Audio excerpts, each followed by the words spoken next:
Hello दोस्तों, कैसे हैं आप लोग। आशा करता हूँ सभी लोग स्वस्थ होंगे। जैसा कि दोस्तों आप लोग जानते हैं कि हम लोग यूपी ट्रिपल एससी की प्रीवियस ईयर की श्रृंखला चला रहे हैं। यूपी ट्रिपल एससी के सभी एग्जामों के लिए सबसे ज़्यादा इंपॉर्टेंट है। फिलहाल अभी तो आप लोगों का लेखपाल है, तो आप लोग लेखपाल के लिए देखते रहिए। बाकी ये कोई भी एग्जाम यूपी ट्रिपल एससी का हो उसमें जीएस पूछेगा और प्रीवियस ईयर से ही लगभग वो 80% पूछेगा। तो आप उसका पैटर्न आपको प्रीवियस ईयर देखना पड़ेगा। उसी के क्रम में हम लोग श्रृंखला चला रहे हैं। तो अभी लेखपाल चल रहा है, आने वाली वैकेंसी लोअर पीसीएस है, प्रवर्तन कांस्टेबल है। तो सबके लिए काफ़ी इंपॉर्टेंट श्रृंखला साबित होगी और 2026 का जो पेट होने वाला है उसके लिए भी। तो हम लोग एशियन हिस्ट्री खत्म कर चुके हैं। आज हम लोग मिडिल हिस्ट्री स्टार्ट करते हैं, मध्यकालीन इतिहास। तो ज़्यादा लेट नहीं करते, हम लोग स्टार्ट करते हैं। पहला हम लोगों का अरब एवं तुर्की आक्रमण, महमूद गजनवी मोहम्मद गौरी। ठीक, देखते हैं पहला क्वेश्चन। पहला क्वेश्चन क्या है हम लोगों का। पहला क्वेश्चन हम लोगों का है, एक मिनट, हाँ, पहला पूछ रहा है मोहम्मद गौरी किस वर्ष पृथ्वीराज तृतीय से पराजित हुआ था। कि मोहम्मद गौरी जो है किस वर्ष पृथ्वीराज तृतीय से मतलब सॉरी पराजित हुआ था। ठीक, तो वो 1191 के युद्ध में पराजित हुआ था। लेकिन वही है ना, हम लोगों का क्या था कि हम लोग सबको पूछते थे, तो जो हम लोग निहत्थों पे वार नहीं करते थे। तो 1191 में जो तराइन का युद्ध हुआ उसमें पृथ्वीराज चौहान ने मोहम्मद गौरी को हरा दिया था।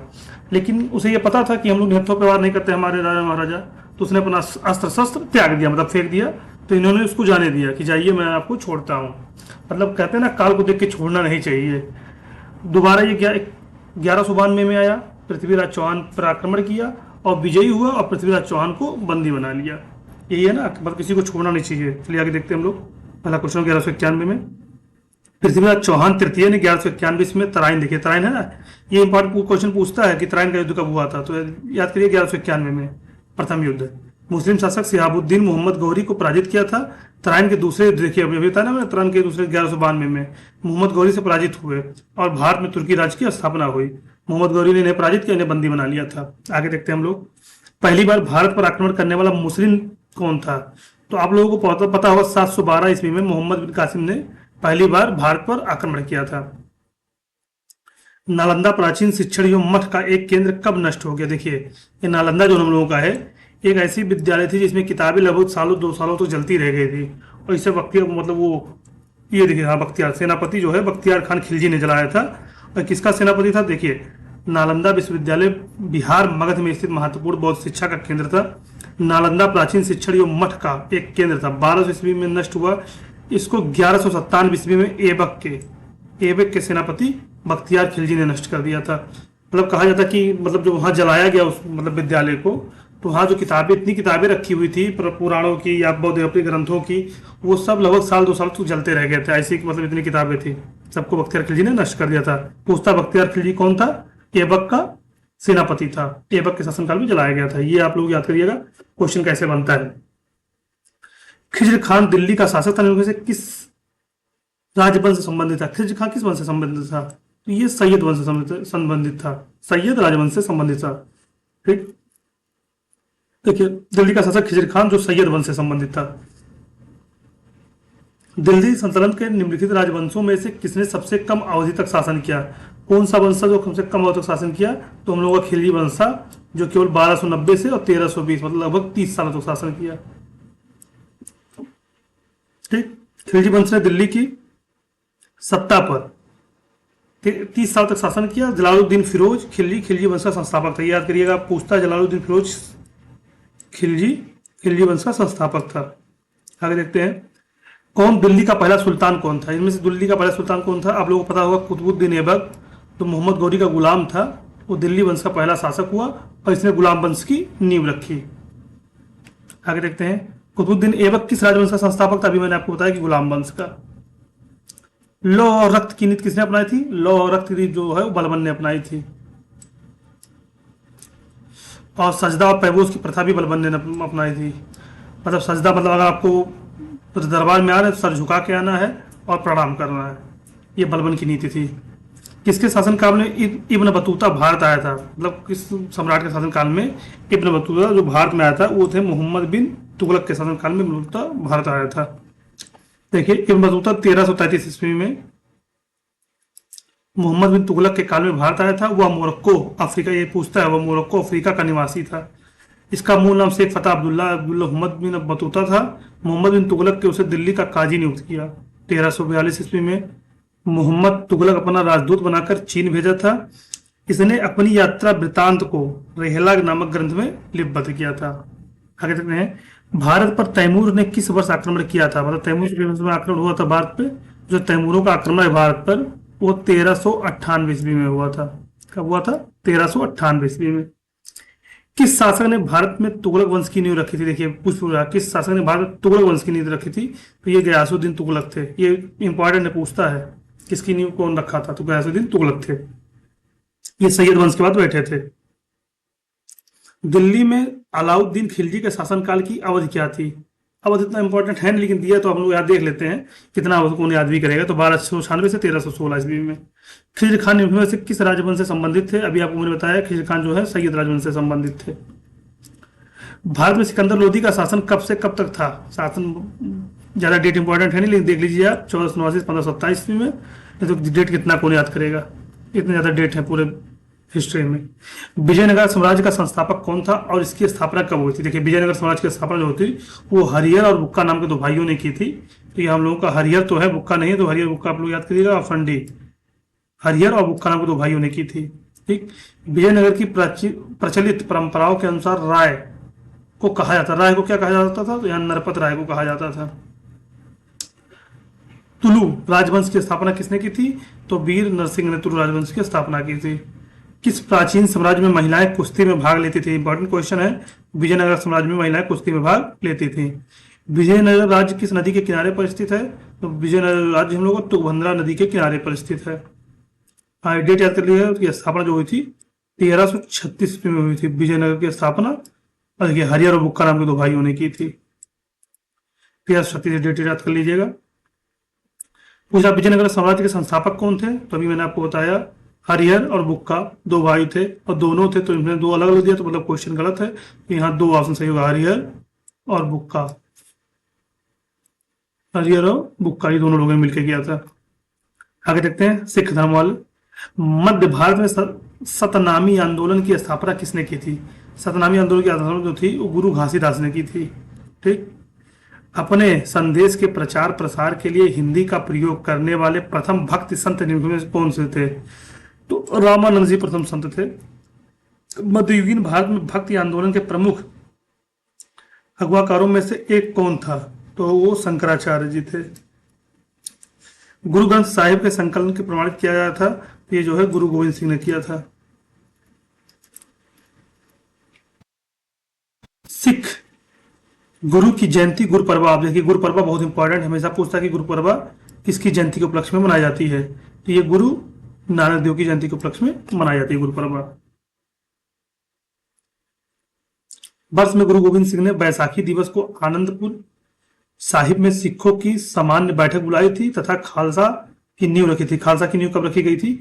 ये जो नींव रखी थी तो 1699 में था। ऑप्शन आपका नहीं है, तो इसका 1699 आप लोग कर लेंगे। देखिए यहाँ दिया हुआ है 1600, ये देखिए दिया है 1699। दसवें या आखिरी सिख गुरु कौन से थे? दसवें या आखिरी सिख गुरु कौन से थे? तो गुरु गोविंद सिंह, सबने नाम सुना है, गुरु गोविंद सिंह जी थे 10वें और आखिरी सिख गुरु थे। लंगर की परंपरा किसने आरंभ की थी? जो पहले गुरुदेव थे उन्होंने लंगर की परंपरा अपनाई थी, वो गुरु नानक जी थे। ठीक। इन्होंने लंगर स्टार्ट किया था और लंगर अभी भी जाके आप लोग देखेंगे तो लंगर भी अभी भी गुरुद्वारे में चलता है, हजारों लोगों को खाना खिलाया जाता है। किस सिख गुरु ने आदि ग्रंथ संकलित किया था? तो ये हम लोगों के गुरु अर्जुन देव जी हैं। जो इंपॉर्टेंट उसको हम लोग विस्तार करेंगे, जो नहीं है वो टिक मार के आगे निकल जाएगा। किस मुगल शासक के आदेश पर सिखों के 5वें गुरु अर्जुन देव को मार दिया गया था? देखिए ये इंपॉर्टेंट क्वेश्चन है। दो गुरुओं को फांसी की सजा दी गई थी। एक महाराज जो एक थे जहांगीर, एक जहांगीर था जिसने फांसी की सजा दी थी और एक औरंगजेब था। दोनों ने दो गुरुओं को फांसी की सजा दी गई थी। अब अभी जहांगीर वाला देख लेते हैं। ये पूछा अर्जुन देव, तो अर्जुन देव देखिए अर्जुन और जहांगीर, अर्जुन को जहांगीर पूछता है। अर्जुन को किसने? जहांगीर ने। भक्ति आंदोलन को उत्तर भारत में लाने का श्रेय में से किसे जाता है? अब भक्ति आंदोलन जो होता है वो रामानंद जी, पीछे आगे पढ़ चुके हैं कि रामानंद जी लाए थे। कौन सा विकल्प सही ढंग से मेल नहीं खाता है? देखिए अभी हम लोग पढ़े हैं इब्न बतूता 1333 में भारत पहुंचे, पढ़ा गया है। 1506 में गुरु नानक का जन्म हुआ। 1290 में मार्को पोलो ने भारत को दौरा किया, मार्को पोलो ने, ये भी सही है।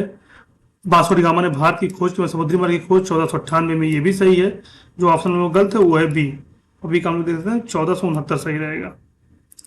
अब देखिए, लेखक पुस्तक बहुत पूछता है, और ये आपको पता होगा बीजक जो है कबीरदास की रचना है। बीजक में पूजक पुस्तकों का श्रृंखला, मतलब वो 3 पुस्तकों को जोड़ के बनाया गया, साखी, शबद और रामायणी। साखी, शबद और रामायणी को जोड़कर बीजक बनाया गया है। जो बीजक, इसमें साखी, शबद और रामायणी 3 पुस्तकें हैं। अब देखिए, सूरदास की जो है वो सूर सागर, सूर सरावली, साहित्य लहरी है।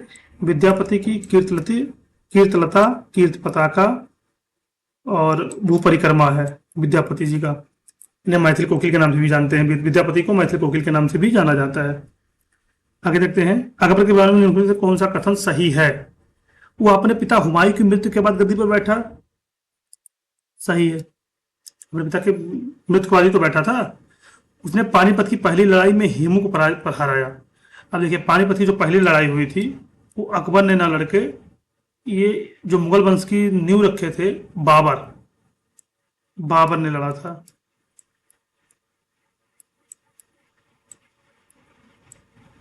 पानीपत की प्रथम लड़ाई बाबर ने लड़ी थी, अकबर ने। तो ये दूसरा गलत हो गया। तीसरा पूछ रहा है, उसने प्रयाग का नाम बदलकर इलाहाबाद किया, ये भी सही है। मतलब ए और सी सही है। जिस ऑप्शन में ए और सही होगा वही हम लोगों का सही होगा। ऑप्शन देखते हैं हम लोग। केवल बी सही है, नहीं ये गलत है। ए और बी सही है, ये भी गलत है। ए और सी शायद सही था ना हम लोगों का। हाँ देखिए, कथन ए और सी सही है। देखिए, मैं पढ़ लेते हैं, थोड़ा विस्तार कर लेते हैं। अकबर अपने पिता हुमायूं की मृत्यु, देखिए अकबर जो पिता थे उनके, हुमायूं की मृत्यु जो हुई थी वो 1556 ईस्वी में हुई थी। कब हुई थी? 1556 ईस्वी में हुई थी। और पुस्तकालय की सीढ़ियों से गिर के इनकी मृत्यु हुई थी। क्वेश्चन पूछता है कि किस बादशाह की मृत्यु जो पुस्तकालय की सीढ़ियों से गिर के हुई थी, तो ये थे हुमायूं। ठीक, हुमायूं का भी शासनकाल बहुत भगोड़ेपन का था, कि क्योंकि हुमायूं के शासनकाल में चौसा का युद्ध हुआ, और चौसा का युद्ध हुआ था, और एक युद्ध हुआ था, देखिए ध्यान नहीं आ रहा है, तो उसमें शेरशाह सूरी ने हुमायूं को हरा दिया था। तो हुमायूं जो है 1540 से लेकर 1555 तक निर्वासन की जिंदगी दिए थे, मतलब भाग गए थे अपना राजगाद छोड़ के, तो शेरशाह सूरी का राज था। उसके बाद 1555 में हुमायूं लौटते हैं, और 56 में सीढ़ी से गिर की मौत हो जाती है। और हुमायूं के बेटे जो हैं अकबर का जन्म 1542 में होता है, और 56 में राजगद्दी पर बैठ जाते हैं। मात्र 14 साल की उम्र में इनको राजगद्दी पर बैठा दिया जाता है। और 14 साल में तो किसी की रक्षा कर नहीं सकते थे, तो इनका जो सेनापति कह सकते हैं, इनका जो अंग संरक्षक था उनका नाम बैरम खान था। तो बैरम खान इनका संरक्षक था। आगे पढ़ते हैं, निम्न से किस मुगल सम्राट ने ईस्ट इंडिया कंपनी के बंगाल में शुल्क मुक्त व्यापार करने की अनुमति दी थी? तो आपको पता होगा, औरंगजेब ने दिया था 1691 ईस्वी में। तोड़रमल को निम्न से किस नाम से जाना जाता था? तोड़रमल को मुशर्रफ के दीवान के नाम से जाना जाता था। और तोड़रमल कौन था? ये अकबर के 9 रत्नों में से एक थे। अकबर में 9 रत्न थे, और तोड़रमल जो उनमें थे, ये उनका सब कुछ लेखा जोखा देखते थे, कि मतलब कहाँ क्या खर्च हो रहा है। एक हिसाब से कह सकते मुंशी थे तोड़रमल अकबर के। ठीक, 9 रत्नों में से एक थे। क्वेश्चन पूछता है, आगे देखते हैं, मुगल सम्राट बाबर ने निम्न से किस स्थान पर राणा सांगा और उनके सहयोगी को हराया था? तो ये खानवा के युद्ध में बाबर ने राणा सांगा को हराया था। राणा सांगा मतलब बाबर ने 4 युद्ध लड़ा था। पानीपत का प्रथम युद्ध, खानवा का युद्ध, चंदेरी का युद्ध, और एक कोई और याद नहीं आ रहा है। खानवा, चंदेरी, पानीपत,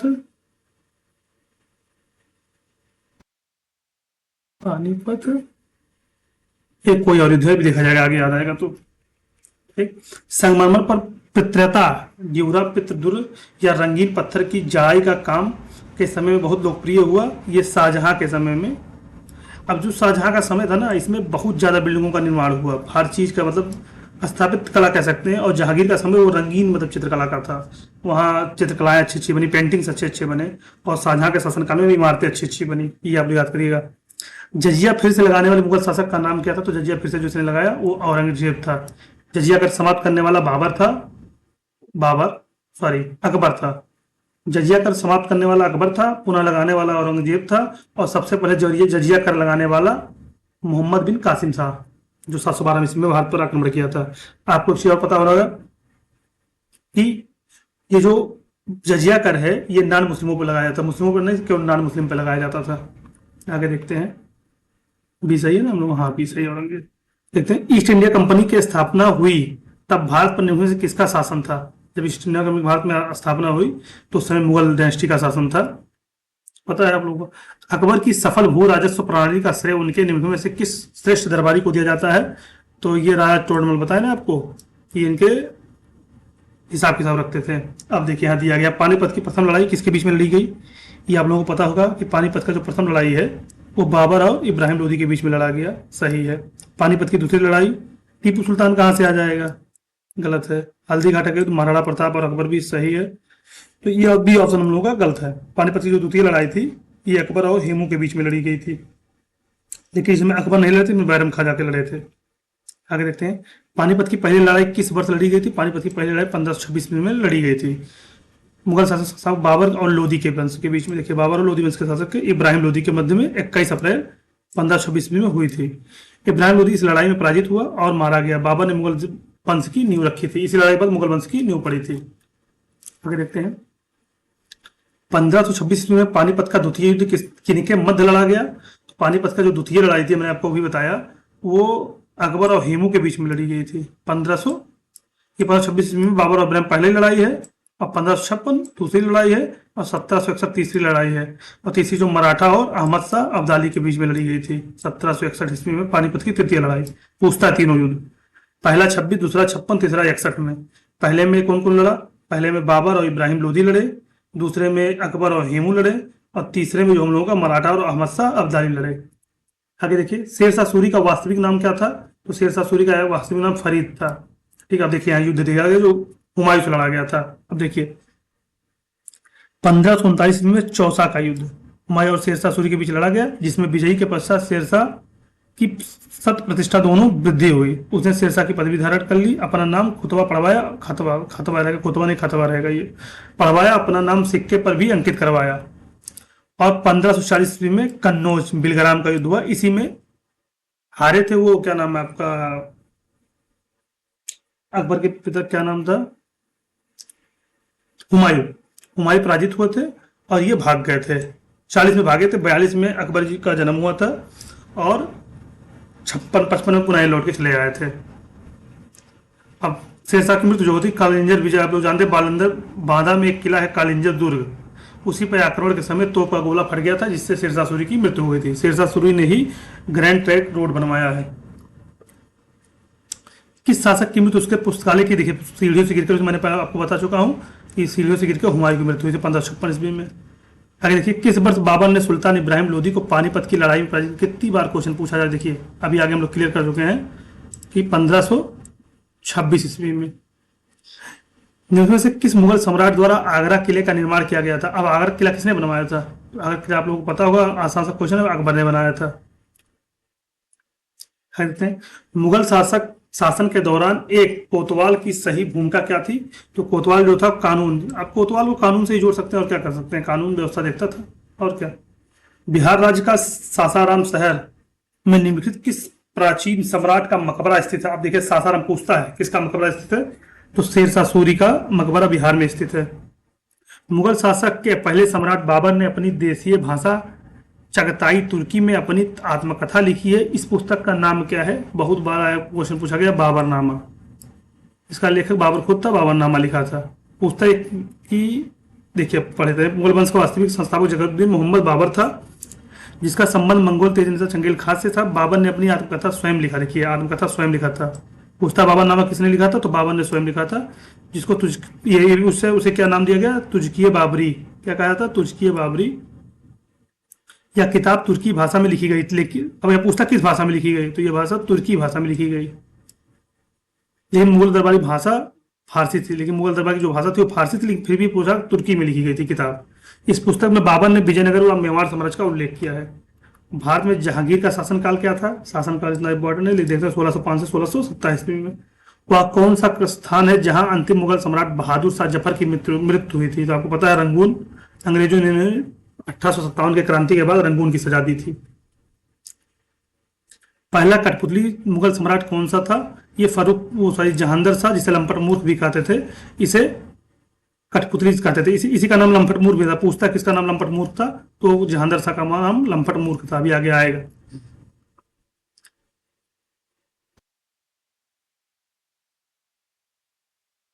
देखिए लंपट मूर्ख, जहांदर शाह को लंपट मूर्ख कहा जाता था। आगे देखते हैं।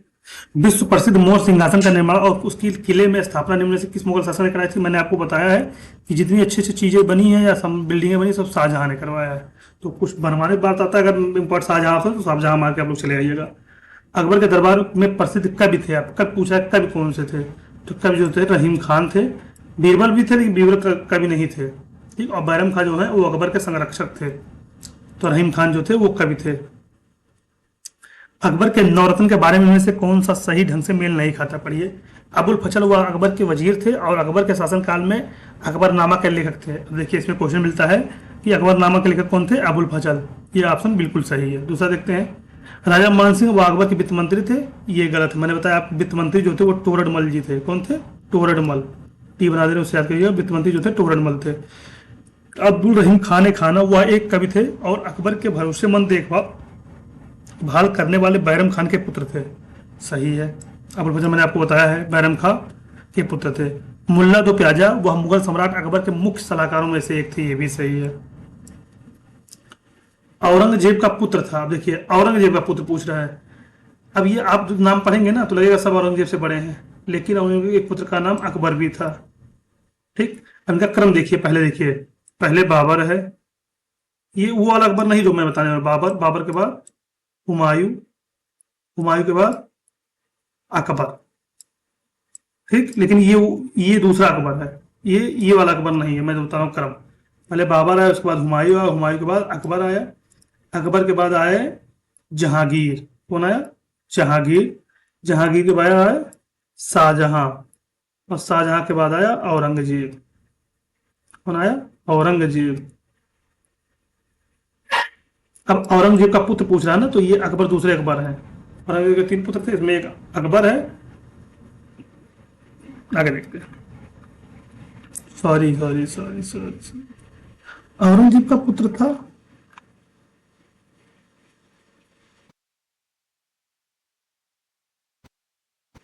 सॉरी, हम लोग गलत पढ़ लिए क्वेश्चन ही। ये पूछा है, 1 मिनट, ये सही है।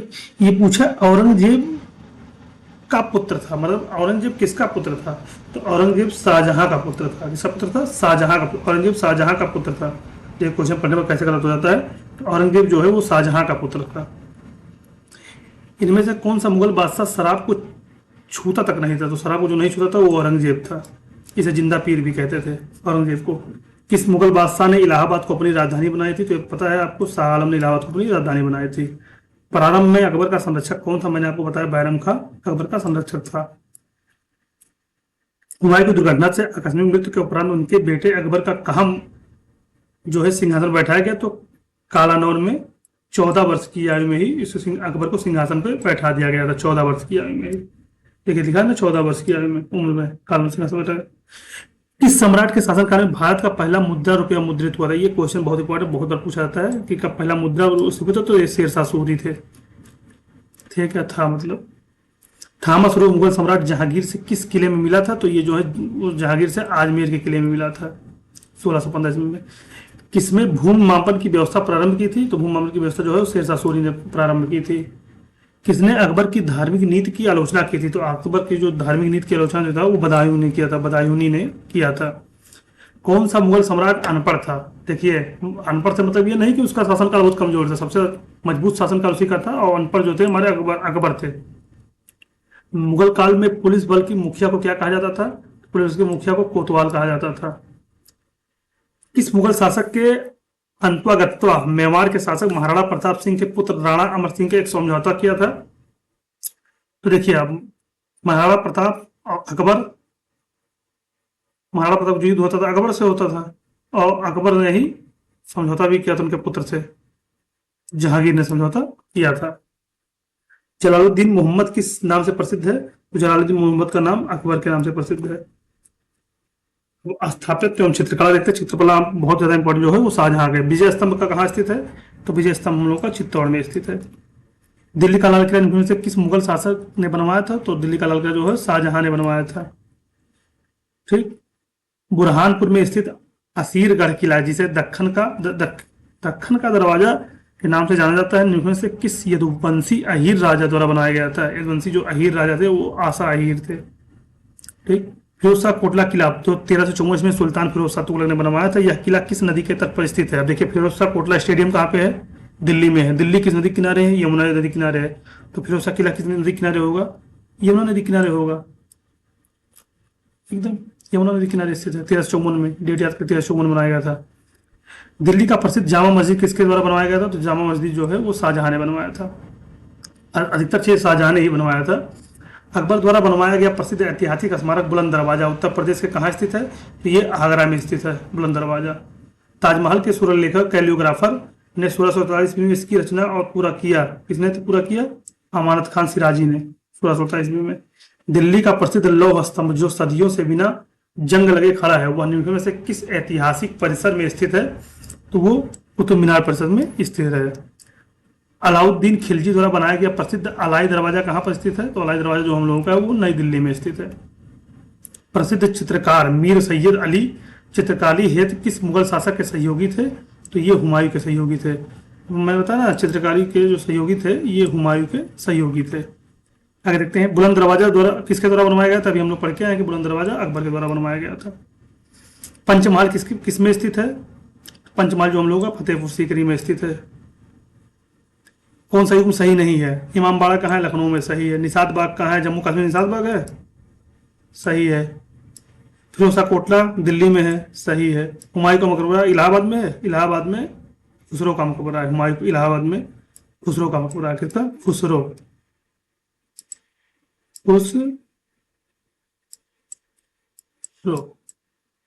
खुसरो का मकबरा इलाहाबाद में है। और हुमायूं का मकबरा है वो दिल्ली में स्थित है। कहाँ स्थित है? ये दिल्ली में स्थित है। दिल्ली में कुतुब मीनार दुनिया का सबसे ऊंचा ईंट का बना मीनार है। इसमें कौन सा राजा ने इसके निर्माण में योगदान नहीं दिया था? जो कुतुब मीनार है इसको 3 राजाओं ने मिलकर बनाया था। जो नींव था कुतुबुद्दीन ऐबक ने रखा था। इसका निर्माण जो है वो इल्तुतमिश ने कराया था। और एक बार इस पे आकाशीय बिजली गिराया, इसका क्षतिग्रस्त हो गया था, तो इसको जो पूरा कराया था वो फिरोज शाह तुगलक ने पूरा कराया था, मतलब बिल्डिंग रिपेयर कराया था। 3 फिरोज शाह तुगलक का योगदान है। कुतुबुद्दीन ऐबक ने नींव डाली थी, इल्तुतमिश ने पूरा कराया था, इन्होंने मेंटेनेंस करवाया था। और जो नहीं कराए थे वो अलाउद्दीन खिलजी, इन्होंने कुछ नहीं किया था कुतुब मीनार में। आगे देखते हैं, मध्यकालीन भारत के प्रसिद्ध सूफी संत का नाम बताइए जो उत्तर प्रदेश के थे और उन्होंने आखिरी कलाम और पद्मावत की रचना की थी। तो ये मलिक मोहम्मद जायसी जी थे। कौन थे? मलिक मोहम्मद जायसी। मलिक मोहम्मद जायसी जी थे। ये है ना ऑप्शन ए, मलिक मोहम्मद जायसी जी थे, इन्होंने किया था।